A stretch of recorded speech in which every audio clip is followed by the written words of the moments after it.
안녕하세요. 케니입니다. 수업 요약 드리도록 하겠습니다. 여러 가지가 있어요. 지금 일단 학교에서 가르쳐 주고자 하는 게 방향이 정확해요. 오형식이나 이런 문법적인 부분들, 가장 기본이 되는 부분들을 가르치고자 하고 그 부분에 대해서 계속해서 확인을 하려고 할 텐데, 그렇다고 오형식이 아이가 전에 배워본 적이 전혀 없느냐 하면 그건 아니거든요. 근데 기억을 못 하는 거예요. 계속해서 이해를 못 하기 때문에 배우는 만큼 있고 또 배우는 만큼 있고 이걸 계속해서 반복해 나가는 겁니다. 근데 저희는 그렇게 하기 싫거든요. 저는 그렇게 배운 거 잊어먹는 시간 매몰시키는 그런 걸 제일 싫어해요. 시간을 굉장히 소중히 하는 사람이기 때문에 지금 아이가 하는 건 이거랑 같아요. 아이들이 가지고 노는 장난감인데 많은 모양이 있죠. 여기에 별표도 있고 동그라미도 있고 네모도 있고 뭐 여러 가지가 있는데 그거를 전체적으로 정리해서 말하자면 오늘 벨라와 함께 이 부분에 대해서 저는 먼저 설명을 해줬습니다. 문장이 1부터 5형식이 있는데 문장 구성으로 따지자면은 누가 한다 이게 1형식이고 2형식은 누가 어떻다 이게 2형식, 3형식은 누가 한다 무엇을, 4형식은 누가 준다 누구에게 무엇을, 5형식은 누가 만든다 누구를 어떻게. 그 문장 성분으로 따지자면은 주어 동사 주격 보어 목적어 간목 직목의 목적 목보 이런 식으로 나오고 품사로 이걸 다시 따지면 명동 명명 형 막 이런 식으로 나온단 말이에요. 그리고 그것에 대한 예문들을 이제 벨라가 직접 만들게 했고요. 그걸 조금씩 계속 이해를 시켜나가는 과정에 있고 무엇은 되고 무엇은 되지 아니하는가에 대한 얘기들을 나눴을 때 이 부분에 사실 지금 이걸 써놓고 나중에 추가적으로 설명을 해주겠다고 벨라한테 말을 했는데 그럴 필요는 없어졌어요. 왜냐면은 벨라가 이미 이해를 해버렸으니까. 그리고 그런 것들을 이해하게 된 배경을 말씀드리자면은 벨라뿐만 아니라 대부분의 학생들이 아마 이걸 듣고 계시는 어머님도 내지는 이걸 듣게 될 어머님이 100만 명이 있다면은 100만 명 중에 한 70% 이상? 아니, 그쯤일 수도 있어요, 진짜로. 모른단 말이죠. 몰라요. 배운다고 아는 거 아닙니다, 절대로. 이해되는 방식으로 아무도 가르치지 않기 때문이죠. 그래서 저희는 아이가 기억해야 될 것들이 왜 이게 어려운지를 생각을 해보자고요. 왜냐면은 여기에 들어가야 될 정확한 블럭들이 이 세 개의 요건을 다 맞춰야 되기 때문에 그래요. 여기에도 맞아야 되고, 여기에도 맞아야 되고, 여기에도 맞아야 되고, 이런 블럭을 4개를 골라야 돼요. 그러면은 3, 4 하면은 4, 3, 12에서 12가지의 경우의 수가 나오는데 그 12가지의 경우의 수를 다 따다닥 맞춰서 정확히 뽑아낸 한 개의 문장만 맞단 얘기예요.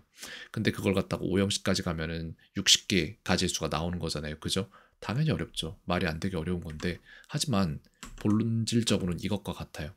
일단 아이가 해야 될 건 뭐냐면은 자신이 보는 단어들의 형태를 알아야 돼요. 아, 그렇구나. 내가 지금 내 손에 쥐고 있는 student라는 단어는 네모난 모양으로서 이것은 명사이구나. 아, 그렇구나. 명사에는 이제부터 파랑색을 칠할 거구나. 구분을 더 쉽게 만들어야 됩니다. 그래서 그렇게 해서 아이는 오늘 프린트물에 있는 여러 개의 단어들에 대한 형식 구분을 했어요. 예를 들어 이런 겁니다. 다음 문장은 몇 형식인가?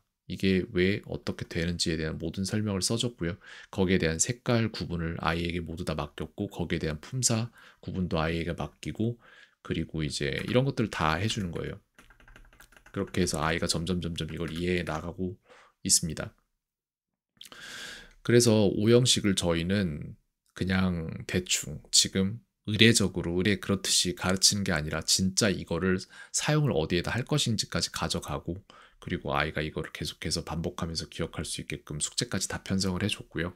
그리고 오늘도 이런 것들 벨라가 하나하나씩 말하는 거 들어보면은 전과는 완전히 달라요. 되게 가랑비에 옷 젖듯이 아니야 가랑비에 옷 젖듯이가 아니라 진짜로 폭풍처럼 막 가르쳐 주는데 근데 아이가 약간 글쎄 굉장히 사막에 있다고 할까? 옷이 빨리 말라요. 잘 잊어먹어요, 뭐를. 근데 그런 것도 지금 많이 개선이 되고 있고 아이가 지금 이제 저랑 대화를 하고 제가 물어보는 질문들에 대답을 할 때에도 문법적인 용어들 쓰면서 괜찮게 대답을 하고 있어요. 근데 그 와중에 패턴이 여러 개가 등장을 합니다. 이런 것들이 있어요. 벨라의 습관 중 하나, 나쁜 패턴 중에 하나가 처리해야 할 정보의 양이 늘어나면 이를 해결해낼 생각이 아닌 도망갈 생각을 해요. 그 순간을 모면하는 결정을 내리는데 문제를 풀 생각을 안 하고 찍어요.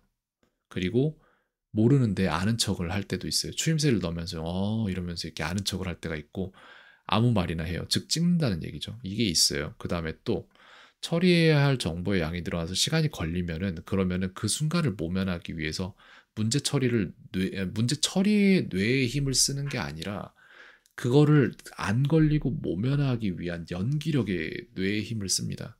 그게 있어요. 제가 볼 때는. 그리고 또 이거는 아마 어머님도 보신 적이 많이 있으실 수도 있어요. 벨라의 능력이면은 이거를 대답을 해내는 게 당연한데 갑자기 그게 안 돼요. 그렇다고 아이가 티를 내느냐? 그럼 그렇지도 않아요. 대답을 할 수 있는 거를 대답을 못하고 한 박자가 늦어지고 두 박자가 늦어지고 하면서 그때부터 벨라가 이 프로세스로 들어가요. 모면하기 위한 프로세스. 그렇기 때문에 말을 아무거나 하겠죠? 이렇게 찍는단 말이에요. 근데 그러면은 이제 이지선다가 되는 거잖아요. 맞거나 틀리거나. 근데 맞으면은 선생님들은 항상 맞았다는 티를 내요. 그러면 벨라는 이제 하면서 넘어가는 거죠. 그냥 아무 말 안 하고. 근데 틀린 티를 내면은 벨라는 아 이런 식으로 내지는 이런 식으로 내지는 선생님이 거기에 대해서 틀렸으니까 답을 말해주면은 아 이런 식으로 그러니까 이런 게 되게 능해요.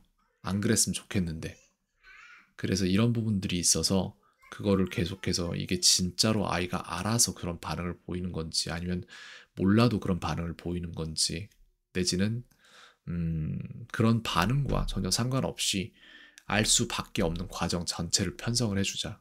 이 두 가지 관점에서 접근을 하고 있어요. 쉽지 않습니다. 근데 계속해서 해나가고 있고 그리고 아이는 점점 더 이해하게 될 겁니다. 이거 오형식 도표화 시킨 거 이거 카드화 시켜줄 거고요. 내일 요거에 좀 착수를 할 것 같습니다. 오늘 여기까지 말씀드리도록 하겠습니다. 케인이었습니다. 오늘 하루도 평온하세요.